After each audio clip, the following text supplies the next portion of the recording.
Plants and animal processing जे material derive होतं त्याला ऑर्गॅनिक इनपुट्स म्हणतात. हे ऑर्गॅनिक इनपुट्स एक तर मॅन्युअर किंवा स्लरी किंवा ग्रीन ते कंपोस्ट अशा प्रकारचं असतं. आणि याच्यामध्ये जास्तीत जास्त जो हे आहे तर याच्यामध्ये हा एक कंपोनंट आहे बायो फर्टिलायझरमध्ये. काय तर या जीवाणू संवर्धनाच्या मध्ये विशिष्ट प्रकारचे जीवाणू, जमिनीमध्ये अनेक प्रकारचे जीवाणू असतात. आणि हे जीवाणू जर पाहिला आपण तर रायझोबियम, ॲझोटोबॅक्टर, रायझोस्पेरिनम, लायझेरिका, निळ हिरवे शिवाय स्फुरद जीवाणू, VM मायक्रोरेटा, गंधक आणि कंपोस्ट जीवाणू. सगळ्यात महत्त्वाचं म्हणजे याच्यामध्ये जर पाहिलं आपण तर हे जैविक संवर्धन म्हणजे काय, विशिष्ट प्रकारचे जीवाणू हे जमिनीमध्ये असतात आणि ह्या जीवाणू असल्यानंतर ते झाडाला आपला नत्र शोषून घेऊन उपलब्ध करून देतात. जरी हवेमध्ये 78% नायट्रोजन जरी असला, नत्र जरी असला, तरी झाड जसेच्या तशा स्वरूपात घेत नाही आणि म्हणून विशिष्ट प्रकारचे जीवाणू हे जमिनीत असतात. ते नत्र स्थिर करून ते झाडांना देतात.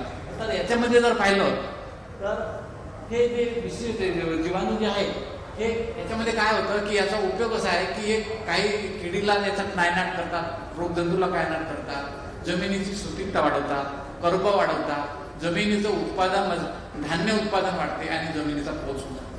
तर हे जैविक खत अशा प्रकारचं जैविक खताचं वर्गीकरण जर केलं आपण तर नत्र स्थिर करणारे जीवाणू, त्याच्यानंतर आपण हे स्फुरदचे जीवाणू आणि पालाश म्हणजे पोटॅशियम करतो. आता जर नत्र स्थिर करणारे जीवाणू आहे त्याच्या दोन पद्धती आहेत, सहजीवी पद्धत, असहजीवी पद्धत आणि सहयोगी पद्धत. सगळं मला असं वाटतं शेतकरी बंधूंना माहिती असेल की हे जे जैविक खत आहे रायझोबियम तुम्हाला माहित असेल, आपण पीक कडधान्य पिकासाठी वापरतो आणि याच्यामध्ये रायझोबियम आहे.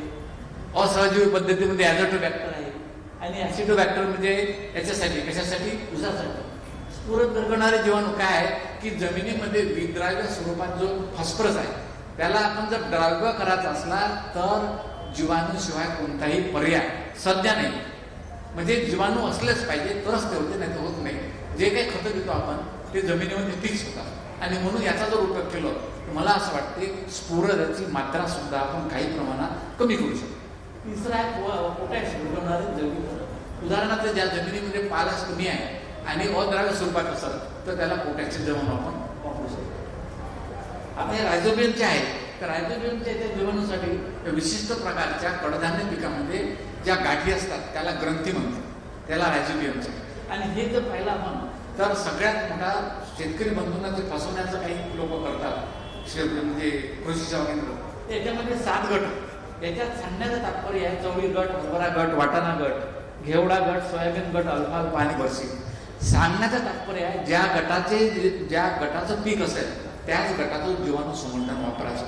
सध्या आता हंगाम हरभऱ्याचा आहे तर हरभऱ्याचे रायझोबियम वेगळा आहे, वाटाण्याचा रायझोबियम वेगळा आहे, भुईमुगाचा रायझोबियम वेगळा आहे, अल्फाल्फाचा वेगळा आहे. तर सांगण्याचं तात्पर्य याला म्हणतात इंग्लिशमध्ये क्रॉस इनॉक्युलेशन ग्रुपिंग. एका गटाचा रायझोबियम दुसऱ्या गटाला चालत नाही, त्याच गटाचा जर वापरला तर त्याचा फायदा होतो, अन्यथा फायदा होत नाही. दुसऱ्या याच्यामध्ये आहे तर तुम्ही जर पाहिलं ह्या विशिष्ट प्रकारच्या गाठी आहे याच्यामध्ये, हे जर पाहिलं तुम्ही तर मुळा म्हणजे मुगाच्या गाडी आहे, काही ठिकाणी याचे उडदाचे आहे, ते आम्ही प्रयोगशाळेमध्ये त्याचं पाहिलेलं आहे. आणि हे ग्राउंडनटमध्ये आहे, हे सोयाबीनमध्ये आहे. म्हणजे प्रत्येक पीक जर पाहिलं तर त्या पिकानुसार त्या गाठी असतात, सगळ्या पिकांना सारख्या प्रकारच्या नसतात. आणि जर तुम्ही जर पाहिलं मला वाटतं याचा जास्तीत जास्त आता हे हरभऱ्यामध्ये पाहिल्या तर 5 साईडच्या गाठी असतात. तुम्ही जर पाहिलं हरभऱ्यामध्ये तिकडे लेग्युम्स आहे, लेगुम म्हणजे कडधान्यामध्ये आहे, पीठ फ्लोअर आहे, गवार आहे, मेथी आहे, वाटाणा आहे, विशिष्ट प्रकारच्या गाठी असतात. काही डबेल शेप आहे, काही गोल आहे, काही त्याच्यामध्ये अशा लांबुळक्या रंगाच्या आहे, काही सिलेंडर सारखे आहे. तर या गाठीमध्ये विशिष्ट प्रकारचा एक द्रव असतो, त्या द्रवाला म्हणतात लेग हिमोग्लोबिन. जसं माणसाच्या याच्यामध्ये रक्त जर काढलं तुम्ही तर रक्त कसं दिसतं आपल्याला, लाल रंगाचं दिसतं. म्हणजे आपल्या रक्तामध्ये हिमोग्लोबिन आहे. तसं त्या पिकामध्ये ज्या गाठी ग्रंथी जे असतात त्याच्यात विशिष्ट प्रकारचा द्रव असतो, त्याला म्हणतात लेग हिमोग्लोबिन. आणि लेग हिमोग्लोबिनमुळे त्याचा जो नायट्रोजन करण्याची जी क्रिया आहे ती वाढते. हे वेगवेगळ्या प्रकारच्या मुळावर गाठी येतात, फळावर गाठी येतात, काही ठिकाणी पानावर गाठी येतात. आता ॲझोटोबॅक्टर हे असहजीवी पद्धतीनं नत्र स्थिर करणारे जीवाणू आहे. आणि या जीवाणूचा वापर जर आपण एकदल पिकासाठी जर घेतला तर हे सुद्धा नत्र स्थिर करणार आहे, परंतु हे अस्थिर आहे, स्वतंत्रपणे जमिनीत ते कार्य करतात.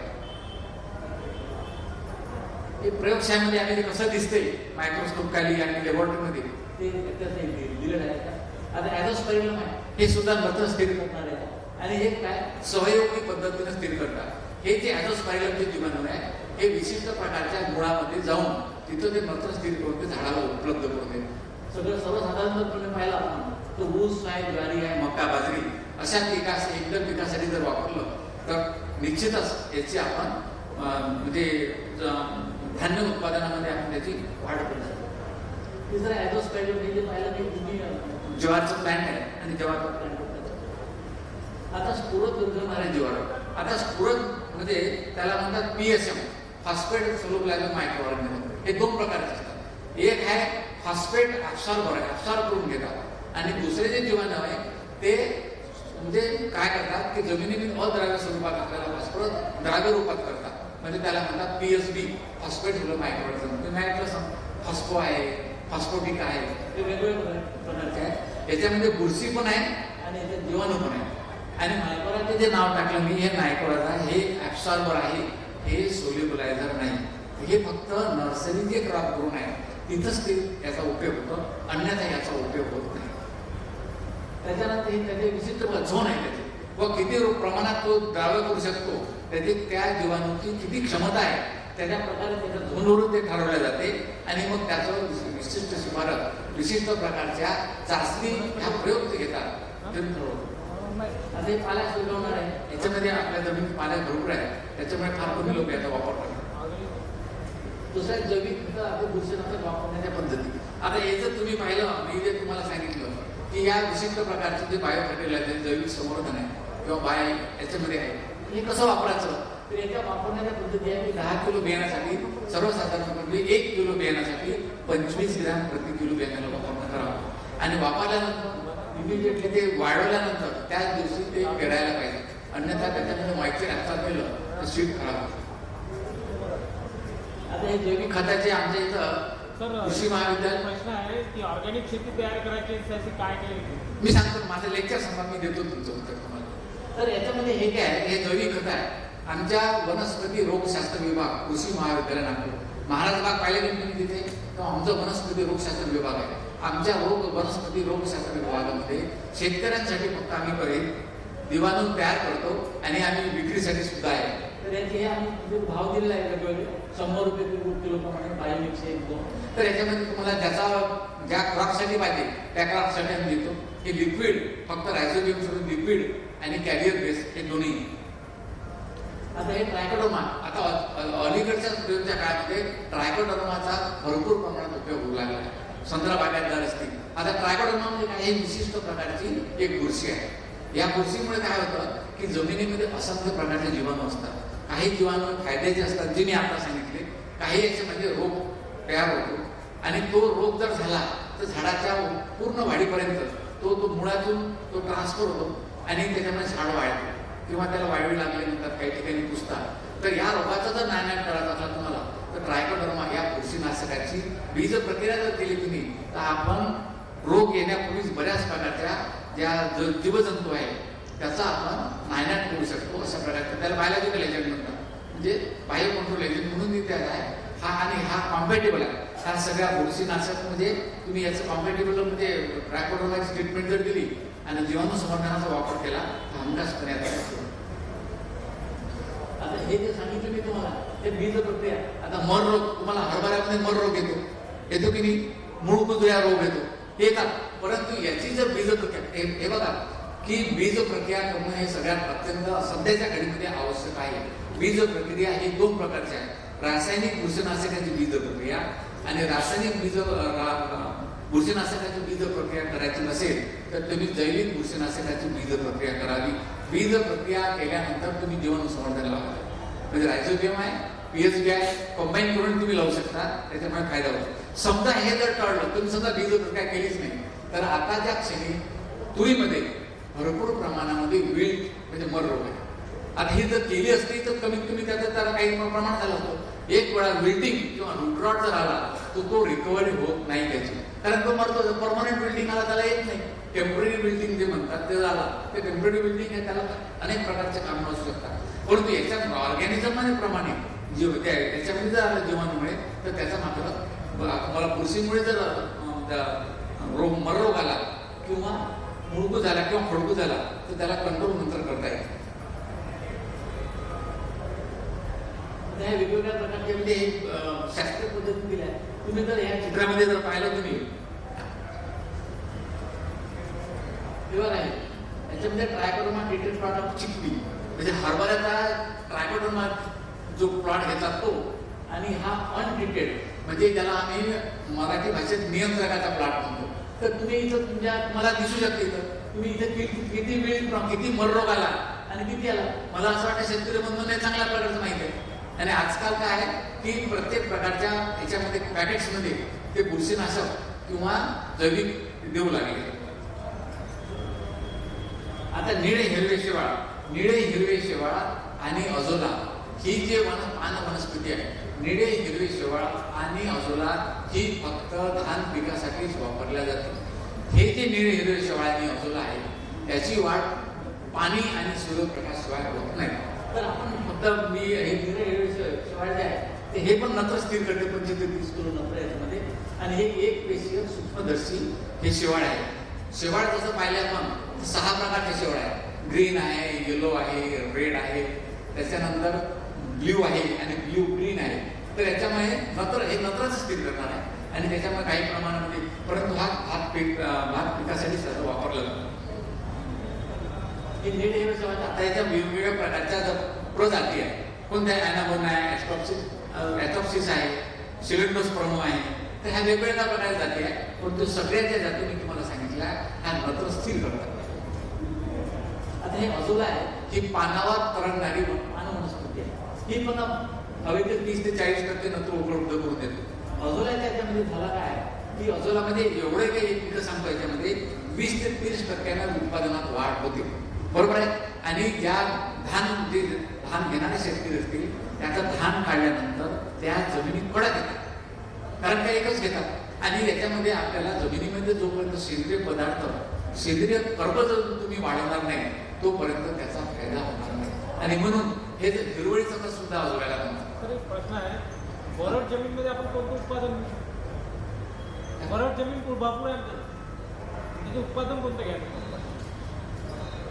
नाही सर, मी काय म्हटलं, भरड जमीन आहे, भरड जमीन आहे आमच्याकडं, भरड, त्याच्यामध्ये पर्टिक्युलरली कोणतं उत्पादन घेऊ शकतो?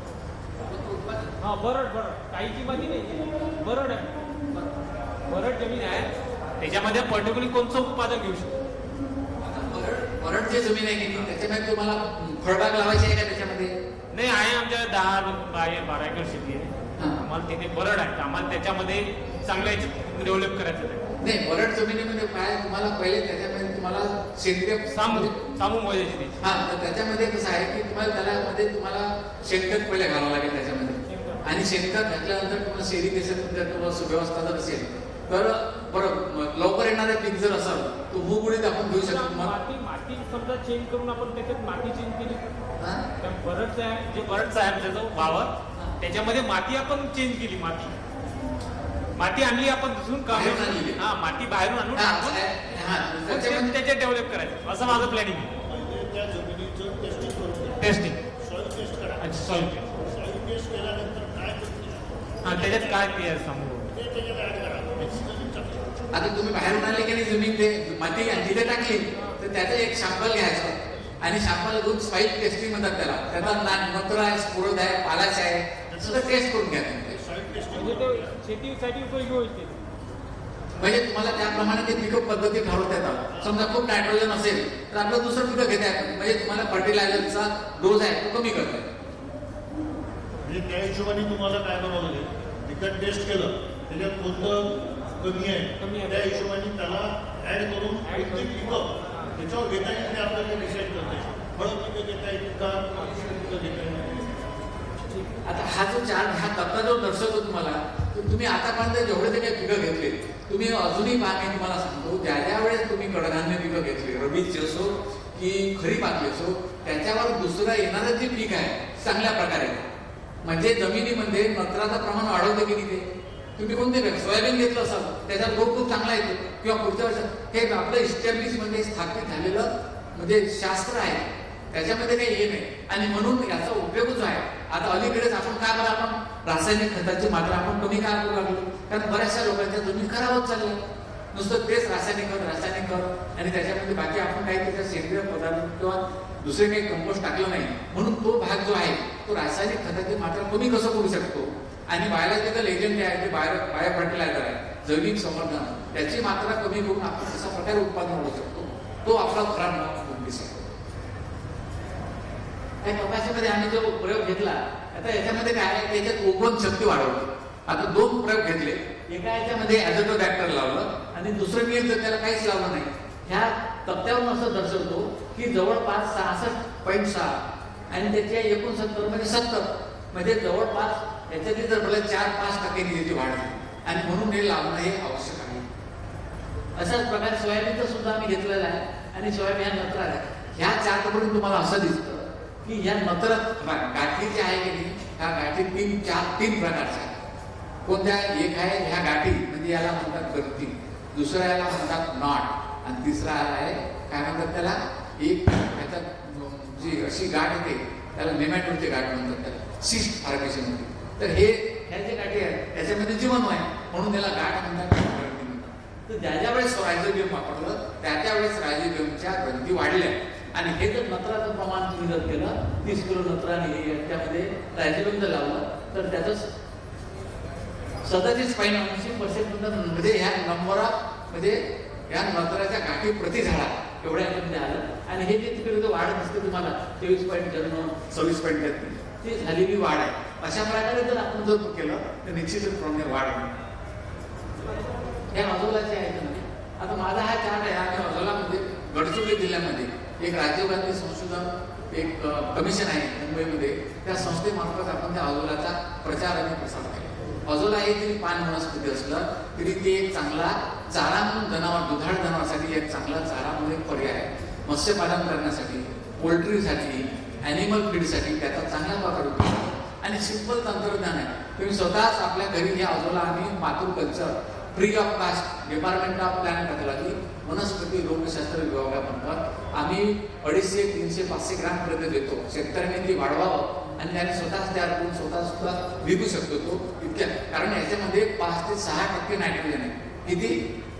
5 ते 6% नाही. एकही वनस्पती अशी नाही की ज्याच्यात एवढ्या मुबलक प्रमाणामध्ये नायट्रोजन आहे. कोणती झाडं घेतात, आणि म्हणून जर याचा उपयोग जर आपण जर केला तर माझं याच्यातलं काय की शेतकऱ्याच्या शेतावर आम्ही 2 प्रकारचे प्लॉट घेतले. एका याच्यात अजोला टाकलं, एका याच्यात फर्टिलायझर प्लस अजोला टाकलं, आणि कशा प्रकारे त्याचा उपयोग होतो. तर ह्या आपण कुरखेड्यामध्ये गडचिरोलीचा एक शेवटचं टोक आहे, त्या ठिकाणी आम्ही जवळपास 450-500 ट्रायल घेतल्या, आणि असं निदर्शनास आलं की आता प्रत्येक शेतकऱ्याचं हे यील्ड वेगवेगळं राहील, बरोबर आहे, कमी जास्त प्रमाणात राहील. तर याच्यामध्ये ज्या ठिकाणी अजोला वापरलं त्या ठिकाणी धानाच्या उत्पादनामध्ये जवळपास 22 ते 24% एवढी वाढ दिसून आली. म्हणजे अजोलाचा वापर जर केला आपण तर त्यातल्या धान्य उत्पन्नात वाढ होते. आता या अजोल्याचे आमच्या इथं जे प्रयोगशाळेमध्ये आहे सिंपल टँक आहे, टँक तयार केले आहे, आणि याच्यात अजोला आपण तो वाढवलेला आहे. तर अशा प्रकारचे हे टप जे आहे हे टप सुद्धा केलेलं आहे. ती वाढ आहे म्हणजे ग्रीन कलरची एकदम पूर्ण मॅट तयार होते, आणि हे जर आपण जर वापरलं तर खरोखरच म्हणजे याच्यामध्ये एक सगळ्यात महत्वाचा उपयोग म्हणजे कोणता की धानाच्या शेतीमध्ये तण होत नाही, कारण ते त्या 3-4 महिने पाणीच असते की त्याच्यामध्ये, तिथं सुद्धा एक वीड येते, ती वीडचा नायना पूर्ण तरगून याच्यामध्ये जाते. आता आम्ही प्रयोग घेतलेला आहे वेगवेगळ्या ठिकाणी, आणि वेगवेगळ्या याचा या चारचा उद्देश हाच आहे की आपण किती प्रमाणामध्ये नत्र खताची मात्रा कमी बचत करू शकतो. असा आमचा याच्यात निष्कर्ष निघाला की 100-50-50 हा शिफारस केलेला रासायनिक खताची मात्रा धानासाठी, बरोबर आहे. आणि याच्यामध्ये असं दिसलं की 25 किलो नत्र म्हणजे 25 किलो नत्र पेरणीच्या वेळेस, 25 किलो नंतर 1 महिन्याच्या नंतर, आणि जेव्हा आपण पहिल्या जेव्हा खत टाकतो तेव्हा जर अजोल्याचं त्याच्यामध्ये जर आपण गाडून दिलं त्याच्यात तर जवळपास 50% नत्र खताची मात्रा आपण वाचवू शकतो, असं सांख्यिकीय दृष्ट्या सिद्ध झालेलं आहे. हे बघा हे वेगवेगळे प्लॉट आहेत, आमचे छोटे छोटे प्लॉट याच्यामध्ये आहेत. आणि याच्यामध्ये जर हे सगळ्यात जो तुम्हाला दिसतो हा अजून आहे. हा जेव्हा शेतकरी बंधू जेव्हा हे करतो की बरे टाकतो, त्या बऱ्याच्या वेळेतच तुम्ही हे जर टाकलं, तयार केलं आपलं स्वतःचं छोटंसं एका प्लास्टिकच्या ह्याच्यात, आणि ते जर तुम्ही त्या मल्चिंगच्या अगोदर जर टाकलं तर त्याचा चांगल्या प्रकारे उपयोग होतो. हे त्या टाकण्याच्या पद्धती आहे. आता हे धान पिकात ह्या चारवर तुम्हाला असं दिसेल की इथे ते पिवळ्या रंगाचं दिसते का तुम्हाला? हा आहे बंदोबस्ताचा प्लॉट, आणि ज्या ज्या ठिकाणी नत्र आणि अजोला टाकला त्या त्या ठिकाणी ते डार्क ग्रीन कलरचे दिसते. हे बघा, दिसते की नाही? म्हणजे दिसणार आहे. हे शेतातले प्रयोग आहे, हे ऑफिस मधले प्रयोग नाही आहेत. 2x2 नाही, याची प्लॉट साईज खूप मोठी होती, जवळपास 20 स्क्वेअर मीटरची प्लॉट साईज होती.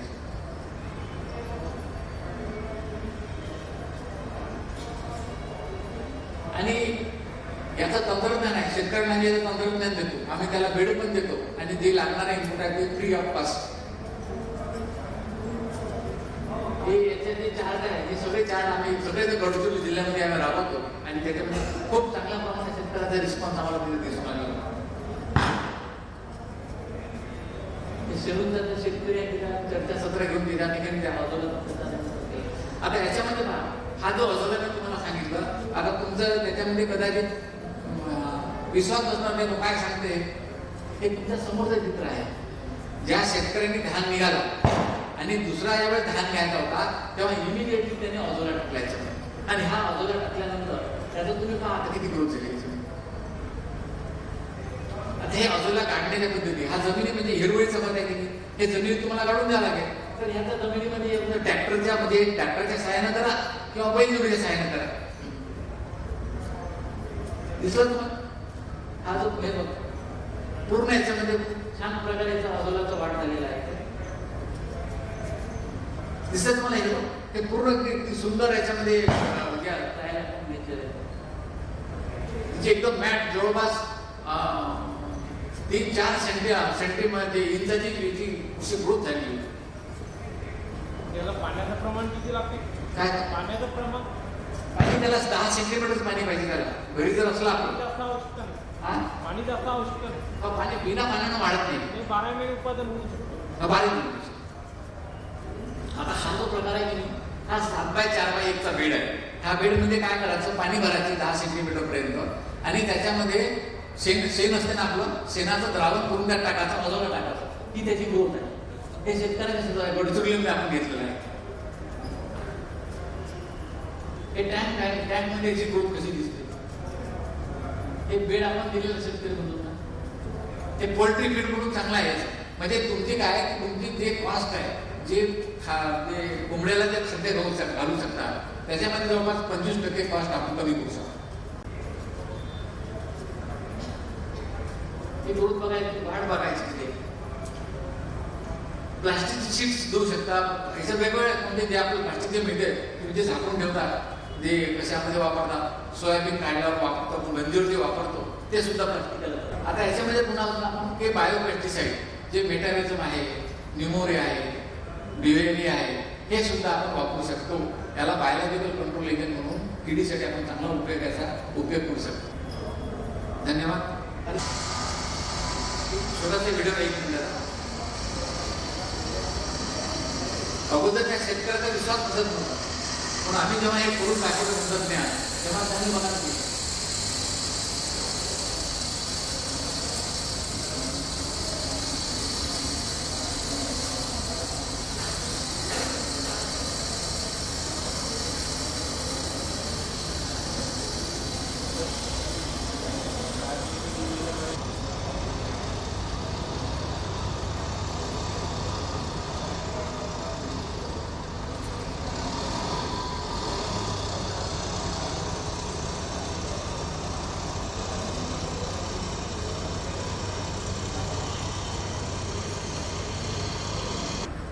मला असं वाटतं की यावरून तरी तुम्ही म्हणजे कसा वापर आपण करू शकतो, आणि जो ऑर्गॅनिक आहे त्याला करू शकतो. आपण आपली जी मात्रा आहे रासायनिक खताची मात्रा ती कमी करू, आपलं उत्पादन वाढलं. मला असं वाटतं की आमचा बरेच प्रयोग केले आम्ही, आणि जवळपास आम्हाला सोयाबीन महिन्यामध्ये 4,543 पर एकर नुसता नफा केला. म्हणजे काय त्याचा निष्कर्ष आम्हाला आलेला आहे. मला असं वाटतं या ऑर्गॅनिक जर आपण केला. खरोखरच हे तंत्रज्ञान चांगलं आहे. आणि याच्यामध्ये काय दिसलं की सॉईल पोल्युशन काहीच नाही. हे 1000 एकच नाही आहे आणि सगळ्यांना चांगला आहे आणि मल्टीपर्पज याचा उपयोग आहे. म्हणून मला असं वाटतं की ऑर्गॅनिक इनपुट म्हणून जर आपण जेवणाचा वापर केला तर निश्चितच प्रमाणे आपल्या म्हणजे शेतकरी बंधूची एक तर इनपुट कॉस्ट कमी होऊन तुम्हाला जास्तीत जास्त त्याचा नफा होईल. धन्यवाद.